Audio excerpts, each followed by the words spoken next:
Queridos amigos, sean todos bienvenidos a Mirada Semanal, el podcast de actualidad de Latinoamérica 21.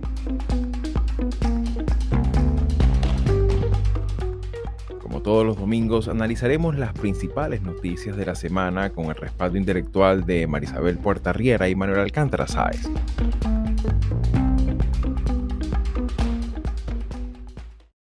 Desde el pasado mes de enero, Guatemala inició una nueva etapa de su vida política, caracterizada entre otras circunstancias por las tensiones institucionales entre el entrante presidente Bernardo Arévalo y el Poder Judicial.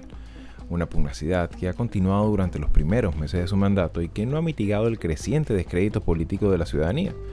Los escándalos de corrupción, la politización de la justicia, la inseguridad ciudadana y en especial el estancamiento económico siguen siendo parte de la cotidianidad de una democracia acechada por años por la corrupción política a lo interno, así como también a nivel internacional por los efectos devastadores que ha tenido el crimen organizado, la migración forzada y la disgregación de políticas públicas a nivel regional que permite un desarrollo sostenible en Centroamérica.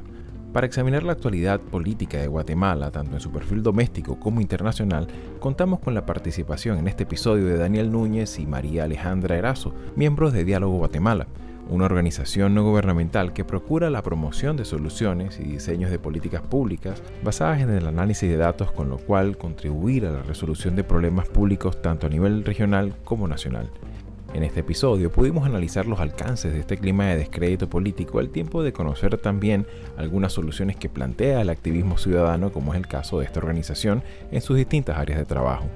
Soy Xavier Rodríguez Franco, les hablo desde Sunrise, Florida, y hoy es domingo 27 de julio de 2025. Y bien amigos, sean todos una vez más bienvenidos a Mirada Semanal, y para esta semana tenemos ya tiempo que no evaluamos la dinámica política y social de Guatemala. El año pasado, bueno, con toda esta turbulencia que se reflejaba no tan solo en el plano institucional, con estas tensiones entre el Poder Ejecutivo y el Judicial, sino particularmente con toda la turbulencia electoral antes, durante y después de la elección, incluso hasta llegada a la toma de posesión en enero. Pero quisiéramos examinar un poco cómo ha seguido ese pulso político ya en los próximos, ya se va a cumplir próximamente en agosto un año de esa elección.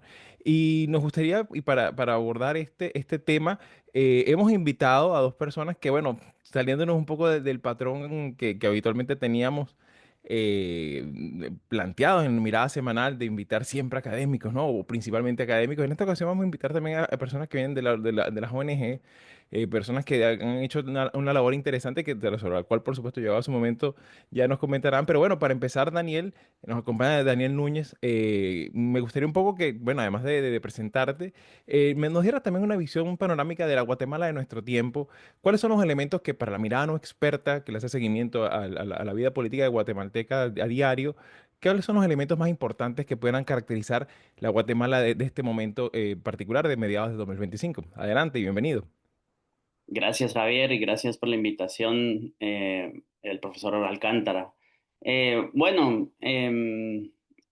La Guatemala actual creo yo que está marcada por una tensión política muy evidente entre el presidente, el gobierno actual y el Ministerio Público y otros grupos opositores, ¿verdad?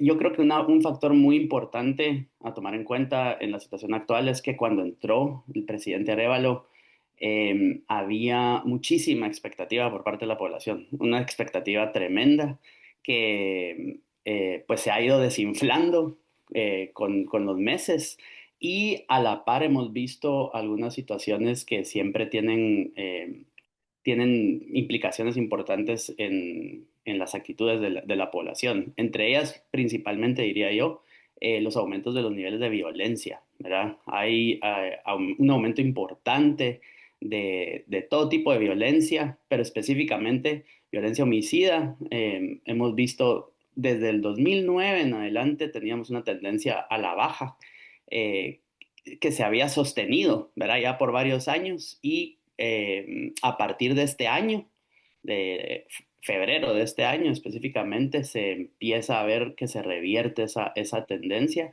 lo cual es preocupante, ¿verdad?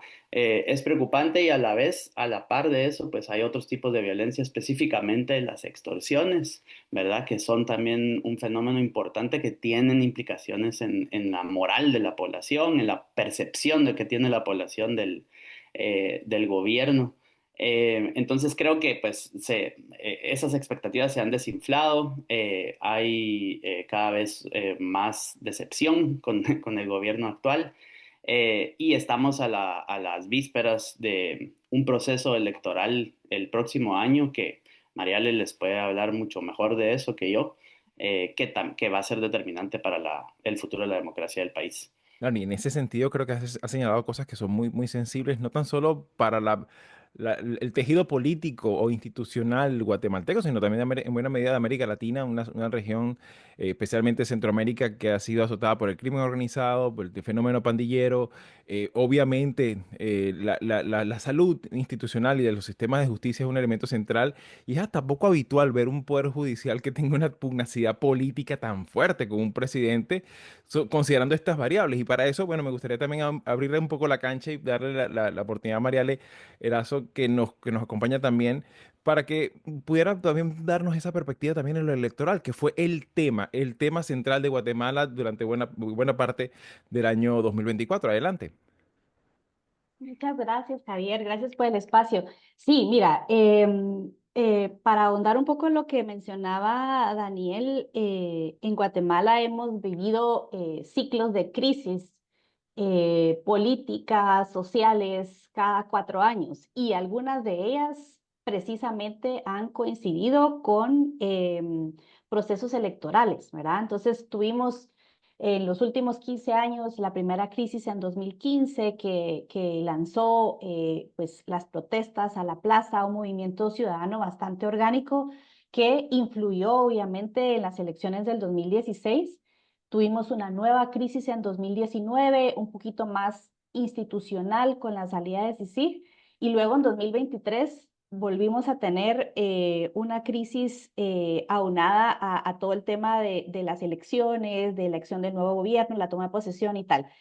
En todo este ciclo de crisis que hemos estado viviendo, el sistema judicial ha tenido un papel determinante, ¿verdad? Precisamente en 2015 las protestas nacen producto de la evidencia de toda una estructura de corrupción, de crimen organizado que salta a la vista con los casos judicializados de la CICIG, ¿no? Luego en 2019 salta la crisis precisamente por ese eh, eh, control que se quería retomar de las instituciones de justicia, ¿no? El control que se había perdido por parte de estas estructuras criminales de cerrar CICIG y de dar nuevamente un retroceso, ¿verdad? Todo lo que se había adelantado con las investigaciones. Y luego con 2023 lo vimos nuevamente cuando ya este poder judicial intenta nuevamente frenar, ¿verdad?, la toma de posición de un gobierno democrático con tal de no perder el mismo poder. Y precisamente estamos a las puertas de un momento decisivo el próximo año porque se van a renovar todo este sistema de justicia. Tenemos elecciones de segundo grado sumamente importantes, tenemos elecciones de Tribunal Supremo Electoral, de nuevo Ministerio Público, de fiscal general, de Corte de Constitucionalidad, de Contraloría General de Cuentas. Es decir, estamos a las puertas de un momento histórico que va a definir el rumbo que va a seguir la democracia y nuestro sistema en Guatemala. Pero volviendo a tu pregunta original, Javier, sí, lo que estamos viendo, creo yo, en este momento es cómo estas estructuras de poder se resisten a perder este control, ¿verdad? Y están desarrollando todas las estrategias, tanto políticas como sociales, ¿verdad? Porque ahora vemos cómo también se han ido sumando otro tipo de estrategias aunadas a las estrategias judiciales, como temas de net centers, ¿verdad? Y todo este halo de desinformación que va también alimentando narrativas que les ayudan a ellos a regresar o a no dejar el poder, ¿verdad? Claro, o al menos resistirse, ¿no? A que, Resistirse. digamos, otros actores tengan algún tipo de margen de incidencia. Y bueno, Manolo, no sé si nos acompañas en la conversación, porque claro, hemos conversado sobre estos temas, no tan solo desde el punto de vista estrictamente institucional,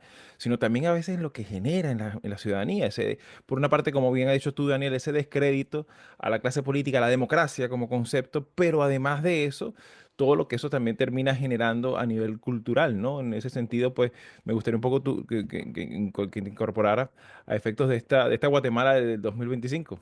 Bueno, yo he tenido la suerte de ser huésped de Marielle y de Daniel y impulsar la realidad guatemalteca hace muy poco tiempo, ¿no?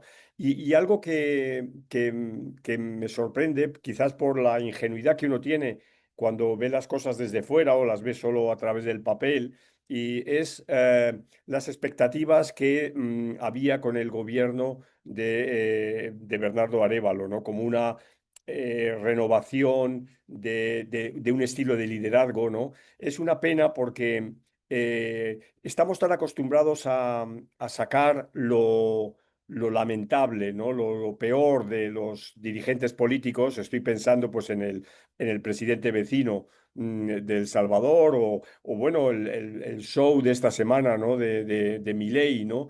Cuando tenemos un presidente como Bernardo Arévalo, que es un hombre mesurado, que es un hombre que sabe estar, que es un hombre que está formado, etcétera. Entonces, al final ahora le Ni hablar del otro denigramos. vecino del sur, ¿no? De Nicaragua, ¿no? Sí, bueno, sí, claro, sí, por supuesto. Sí, sí, por supuesto, claro. Ya digo, le denigramos a Bernardo Arévalo porque no tiene el coraje, porque es tímido, porque no avanza lo que debiera, ¿no? Entonces me gustaría que profundizarais en eso, ¿no? En esa especie de, yo diría, de amargor, ¿no? Que se siente, ¿no? Porque se ve que es una oportunidad que está perdida, ¿no? Que está perdiéndose, ¿no? Porque todavía queda tiempo, evidentemente. No sé Sí, quién quiera, Daniel o Mariale, adelante. sí, yo creo que es una cuestión, digamos, difícil la población guatemalteca sí tiene un arraigo cultural con las figuras de autoridad que tienen características, digamos, más autoritarias, que se representan frente a la población, digamos, como hombres fuertes que pueden usar la violencia si es necesario, ¿verdad? Por eso una persona como Bukele, de hecho, es preocupante en el sentido de que aquí, frente a esta otra figura que tenemos, Bernardo Arévalo, que muy bien la describe el profesor Alcántara, creo que justamente estamos empezando a ver candidatos que están ofreciendo eso para las elecciones del 2027, ¿verdad? La cuestión de siempre de ofrecer mano dura, ¿verdad? Mano dura, y yo creo que eso es lo importante, digamos, de notar en el caso de la subida de la violencia y de la criminalidad en general. Vamos a empezar a ver ese tipo de ofertas cada vez más y más, y yo creo que esas ofertas pueden, o sea, tienen una alta probabilidad de ser aceptadas por la población, ¿verdad? En el 2027. Entonces, definitivamente ahí hay una cuestión, con Bernardo hay una especie de desconecte, si lo quieren ver así, ¿verdad? Entre lo que espera culturalmente, diría yo, una gran parte de la población y la forma de ser de él, ¿verdad? Eh, Eso diría yo. Claro, y sobre todo en un momento donde, bueno, yo creo que esto, digamos, si revisamos las tomas de posesión de los últimos años, pues se vio muy reflejado en la de este año, ¿no? Y esa tensión que incluso hasta el propio rey de España estaba así como, bueno, que dificultaba la comprensión de los orígenes y el alcance que puede llegar a tener estas tensiones y bueno, y obviamente esa necesidad también de la ciudadanía de resultados, ¿no? Que lo hemos visto tantas veces en América Latina. No sé si María le quisiera complementar algo al respecto. Gracias, Javier. Sí, bueno, lo que menciona Daniel es importante, ¿verdad? Tenemos culturalmente muy arraigado ese deseo de apelar a esas figuras autoritarias, y lo vemos precisamente, recientemente acabamos de sacar un blog en nuestro sitio sobre también el desencanto de la juventud, ¿verdad? Que también lo vemos con mucha preocupación, porque lo que nos dicen los datos es que el mayor porcentaje de los jóvenes están totalmente desencantados con la política, los políticos, y obviamente también tienden a estar un poco más abiertos a cualquier otro tipo de régimen, no necesariamente democrático, siempre y cuando se hagan las cosas, ¿verdad? Y eso es lo que más nos preocupa, por lo menos desde Diálogos, la actitud de los jóvenes. Em, el presidente, como bien lo mencionaba Daniel, el profesor Alcántara, pues tiene una vocación democrática, y él creo que él ocupó un lugar que no necesariamente se vendió para ocuparlo, ¿verdad? O sea, él nunca ha ofrecido la mano dura, la mano autoritaria. Él siempre se ha vendido como un hombre del diálogo, de las soluciones sostenibles, ¿verdad? Entonces creo que le tocó estar en un momento y en un lugar donde la población necesita otro tipo de alicientes probablemente, ¿verdad? Pero no necesariamente es lo que él ofreció en campaña o ofreció para su gobierno, ¿verdad? Claro. Y bueno, en ese sentido, y también para incorporar a Marisabel, también me gustaría un poco también tu apreciación, porque nosotros sí le hacemos seguimiento con cierta regularidad a lo que va ocurriendo, ¿no? Y obviamente también hay que, en algún momento pudiéramos mencionar lo que está pasando puertas adentro también del propio movimiento Semilla, ¿no? Que creo yo que a efectos, por lo menos para los politólogos, la vida institucional también de los partidos importa muchísimo para la democracia, ¿no? Y en ese sentido, bueno, me gustaría incorporar tu apreciación, Marisabel, bienvenida. Gracias, Xavi. A mí me gustaría más bien irme puertas afuera. Hay dos cosas que me interesan. Uno, el tema de los derechos humanos y el caso muy particular del periodista eh, Zamora, porque ha habido una respuesta regional en el caso de José Rubén Zamora, y pareciera pues que lo que ustedes han descrito sobre las dificultades institucionales hace imposible que haya una respuesta desde la justicia, ¿no?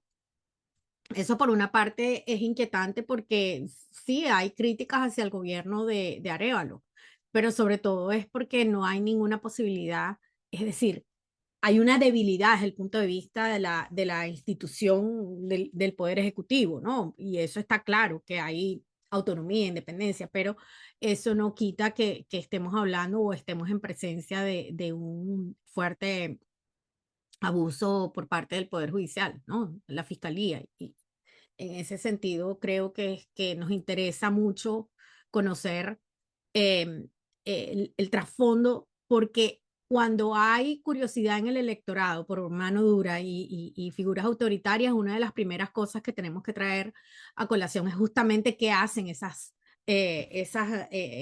figuras políticas con mucho poder, ¿no?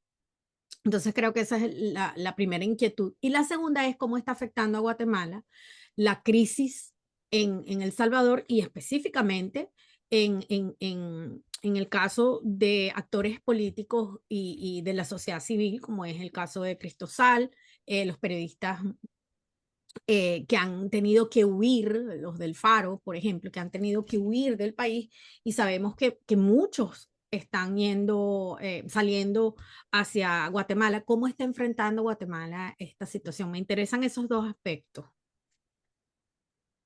Solo, perdón, el primer aspecto no entendí bien. ¿Qué respuestas institucionales pueden haber cuando justamente la justicia, el poder judicial, está haciendo uso y abuso de las prerrogativas que tienen y cómo se pueden defender? Porque está claro que estamos viviendo una época, no solamente en Latinoamérica, estamos viviendo una época donde la libertad de prensa, la libertad de expresión está siendo amenazada. Entonces, Sí. las esperanzas que habían con el gobierno de Arévalo era que se iban a corregir algunos de estos abusos, y ya vemos que no es del todo posible. Entonces, ¿qué podemos hacer? ¿Qué podemos esperar, no?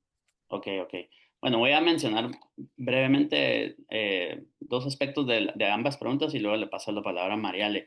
Yo veo básicamente que hay una especie de parálisis, ¿verdad? Forzada en el gobierno porque justamente, ¿verdad? El gobierno se enfrenta, hay un sinnúmero de personas criminalizadas, encarceladas, exiliadas, fiscales, periodistas, académicos, o sea, mucha gente que tuvo que salir del país por esta situación y pues el gobierno se enfrenta a esa amenaza constante todos los días.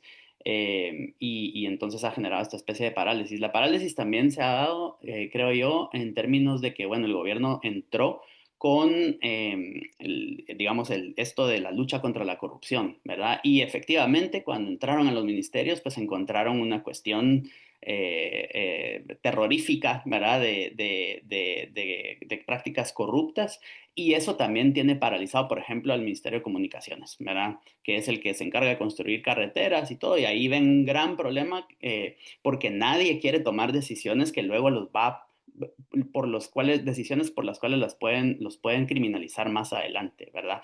Entonces, y eso lo están aprovechando los opositores políticos para acusar al gobierno de que no está haciendo nada, de que está como en una especie de trampa, ¿verdad? Metido el gobierno, ¿verdad? Ahora, en términos de El Salvador, bueno, yo creo que todo lo que pasa en Centroamérica siempre da ideas, ¿verdad? Le da ideas a gente aquí, ¿verdad? Son ideas que empiezan a surgir, que vamos a hacer un secot guatemalteco, que vamos a implementar el modelo Bukele, ¿verdad? No sabemos en términos por ejemplo, migración de pandilleros, por ejemplo, hacia Guatemala, no tenemos información más que anecdótica sobre eso, que puede estar vinculada con algunos de los aumentos de la violencia y las extorsiones aquí en Guatemala. Entonces eso podría ser un efecto directo, pero como les digo, no hay como evidencia clara, es puras anécdotas que, digamos, hemos escuchado Mm. de las fuerzas de seguridad, de policía, etcétera, ¿verdad? Lo que a mí sí me preocupa de El Salvador, y siempre lo digo, es que, o sea, El Salvador es el país que tiene la tasa de población encarcelada más alta del planeta, ¿verdad? Tiene una población altísima encarcelada y a mí me preocupa qué va a pasar en el futuro a mediano plazo, ¿verdad? ¿Qué va a pasar con eso? O sea, las pandillas son producto, de hecho, del La encarcelamiento cárcel. y las políticas de mano dura de principios de los años 2000. O sea, paradójicamente el encarcelamiento sofisticó a estas organizaciones y las transformó en estas federaciones transnacionales que vemos ahora. Entonces, este encarcelamiento masivo que estamos viendo ahorita, a mí me preocupa qué efectos va a tener a largo plazo en la región centroamericana en términos de criminalidad, ¿verdad? También las pandillas mutan y digamos, aquí en Guatemala por ejemplo, ya hablar de pandillas en algunos casos ya no es tan preciso porque ya no son pandillas juveniles de barrio, ¿verdad? Son realmente organizaciones de mafia Corporaciones. súper Claro. sofisticadas, ¿verdad? Entonces, sí, esa es mi preocupación particular en términos en relación con El Salvador. A ver, adelante, María, y me gustaría también tu apreciación sobre ese par de incisos que hace Marisabel. Gracias. Sí, me voy a enfocar en el tema de la libertad de expresión y todo lo que se esperaría que desde la institucionalidad pública se haga por proteger, ¿verdad?, a los periodistas y creo que hay mucho que se puede hacer desde la institucionalidad que no necesariamente es interferir en la justicia, ¿verdad? Hay muchos mecanismos e instituciones que bien pudieran acompañar, asesorar, pero sobre todo acuerpar a los periodistas para que puedan cumplir con su trabajo. Y creo que eso sí es una deuda que tiene el gobierno, ¿verdad? No necesariamente se esperaría que intervenga de una manera directa en los procesos judiciales, pero sí creo que hay mucho que acompañar a los colegas periodistas y sobre todo en la garantía de la libertad de expresión, ¿verdad? Entonces, solo eso quería sumar a lo que mencionaba Daniel respecto al caso de José Rubén y a otros muchos casos que, como bien tú decías, Marisabel, estamos viviendo en Guatemala y en la región también, ¿verdad? Claro, y evidentemente también aprovechando esta primer paneo que realizan sobre Guatemala y no tan solo puertas adentro, sino Guatemala también como un actor fundamental. Sobre todo también me llamaba mucho la atención ese aspecto que me marcabas, Daniel, bueno, de las buenas y malas ideas que a veces se copian, ¿no? Y también no es inexorable recordar también la práctica selectiva que la vimos en buena medida el año pasado con este tema de cuando el poder selecciona a sus candidatos, ¿no? Que es lo que pasa también en Nicaragua, ¿no? Que dice, bueno, ¿hasta qué punto, no? Y que bueno, de hecho, precisamente ahorita también está ocurriendo en las elecciones regionales en Venezuela, ¿no? Que tú dices, bueno, esto hasta cierto punto, ¿qué efectos puede llegar a tener para la comprensión social del fenómeno democrático? Y bueno, y hasta qué punto esto también genera más desafección, ¿no? Y bueno, continuar en esta conversación, Manolo, me gustaría también incorporar tu impresión, que creo que tenemos Sí, un par de mira, preguntas allí. sí, no, ahora me gustaría que nos contaran un poquito qué es diálogos y qué es lo que hace diálogos. Ok, con mucho gusto. Bueno, Diálogos es un centro de pensamiento de segunda generación. Cuando decimos eso es que somos contrario a los centros de pensamiento o tanques de pensamiento que surgieron durante la Guerra Fría. Todo lo que hacemos es basado en datos y evidencia, ¿verdad? Tenemos tres áreas, un área de investigación y análisis, un área de formación y un área de innovación. Y trabajamos tres ejes temáticos actualmente, ¿verdad? Seguridad y justicia, anticorrupción y transparencia y ahora democracia y elecciones, que fue para la apertura de esa área para la que invitamos al doctor Alcántara. ¿Qué hacemos? Hacemos investigación, análisis, más que todo cuantitativa. Utilizamos datos oficiales, pero también generamos nuestros propios datos. Hemos trabajado encuestas. También hacemos análisis cualitativo, investigación cualitativa, hacemos entrevistas, grupos focales, tratamos de trabajar mucho con actores medianos, municipalidades a nivel local, ¿verdad? Y bueno, eso es a grandes rasgos. Tal vez Mariale les puede contar un poquito de democracia y elecciones, que tenemos varias cosas ahí interesantes. Sí, muchas gracias. Pues como bien menciona Daniel, el área de democracia y elecciones es el área nueva. Inicia con la participación de diálogos en una misión de observación electoral en el 2023, donde se hizo monitoreo de la violencia electoral. Y a partir de ahí, pues, nace este esfuerzo donde primero trabajamos una serie de recopilación de evidencia y de propuestas para poder presentar reformas a la ley electoral y de partidos políticos. Estamos conscientes que nuestra normativa electoral necesita cambiarse, necesita actualizarse, modernizarse. Y presentamos una serie de propuestas para la reforma electoral. También hemos servido de espacio articulador con otras organizaciones de sociedad civil para poder llevar una voz colectiva ante el Congreso y ante el Tribunal Supremo Electoral para poder impulsar estas reformas. También hemos estado haciendo investigación y análisis más específicos sobre procesos. Nosotros también somos creyentes que aunque la reforma electoral normativa es importante, hay muchísimos procesos institucionales que tienen que ver con la gestión de las autoridades electorales que pueden ayudar muchísimo a superar los obstáculos o los desafíos que hemos estado identificando a lo largo de los años. Y por eso es que queremos también presentar propuestas de actualización y modernización de procesos, algo que nos devuelva la confianza en las autoridades electorales, algo que también ha ido perdiéndose a lo largo del tiempo. Y pues finalmente nace el Observatorio de la Democracia 360, que es un sitio web donde pues ponemos a disposición del público datos, bases de datos, análisis, pero sobre todo lo ponemos a disposición para crear un espacio de diálogo donde podamos conversar y encontrar esos acuerdos mínimos para el fortalecimiento democrático, la propuesta de políticas públicas o de reformas electorales. Entonces, básicamente tenemos un sitio web donde por el momento estamos presentando algunas visualizaciones que también nos permite hacer una mayor fiscalización del quehacer de los diputados y diputadas del Congreso. Podemos ver cómo votan, en contra de qué votan, si están presentes, si están ausentes. También podemos ver temas de representatividad, género, edad. Entonces, es un observatorio vivo que queremos invitarlos a ustedes también para que lo puedan visitar. Lo vamos a ir actualizando y creo que va a cumplir un rol importante, no solamente el próximo año que les comentábamos de estas elecciones de segundo grado, porque también las vamos a monitorear, sino que de cara a las elecciones del 2027, donde queremos tener ya un papel más activo e importante.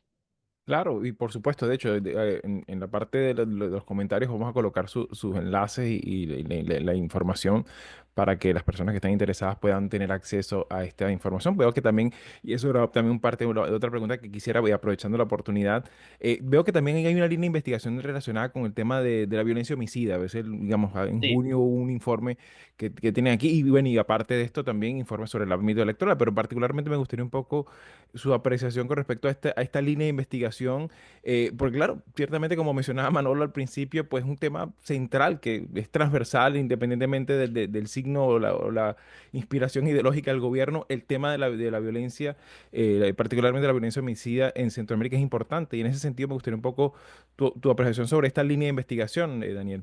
Sí, yo iba a agregar justamente que tenemos, aparte del Observatorio de Democracia 360, tenemos un Observatorio de la Violencia, que es de hecho el primer proyecto que tuvimos en Diálogos. Este nació en el 2018. Diálogos nació como idea en el 2015, pero en el 2018 se concretó con este proyecto. Es un observatorio que pues le da seguimiento a varios tipos de delitos de alto impacto mes a mes. Producimos informes mensuales automatizados, compartimos bases de datos y quizás más importante, tenemos un modelo predictivo de violencia homicida que se llama Previo. En Diálogos tenemos muchísimas bases de datos, ¿verdad? O sea, millones y millones de observaciones de diferentes fenómenos sociales y teníamos pues base de datos histórica a nivel municipal y mensual de violencia homicida en Guatemala y construimos un modelo predictivo basado en un algoritmo que se llama Prophet, que fue creado que el que está detrás de Facebook o de la empresa Meta, ¿verdad? Entonces, básicamente es un modelo que genera series de tiempo o predice series de tiempo de 6 meses al futuro en un rango con 70% de confianza. Entonces nos dice, bueno, en septiembre la violencia homicida va a estar entre 100 y 200 homicidios, ¿verdad? Y entonces vamos monitoreando los datos oficiales y vamos viendo si va dentro de los rangos esperados o si sube o baja, ¿verdad? Si sube, lo que significa es básicamente que tenemos que en ese mes la violencia homicida se está comportando distinto a cómo se ha comportado en ese mismo mes desde el 2001 a la fecha, ¿verdad? O sea, en ese sentido es un modelo bastante poderoso y pues hemos estado en conversaciones y trabajando un poco juntos con el Ministerio de Gobernación y la Policía Nacional Civil en ese sentido con este modelo, ¿verdad? Sí, sí, Estamos... y que eso es precisamente una de las cosas que me resulta muy interesante, porque muchas veces, y lo hemos visto en otros países, bueno, yo particularmente hace muchos años atrás también hacía vida en las ONG y para que la institucionalidad le prestara atención o por lo menos si hiciera cierto puente entre investigación y políticas públicas, a veces era un desafío, ¿no? No sé cómo es el caso particular de Guatemala, ¿no? Bueno, en Guatemala ha sido toda la vida igual, pues, muy difícil. Es con este gobierno que sí hay que decirlo. Este gobierno sí ha abierto las puertas, muchos ministerios a la sociedad civil.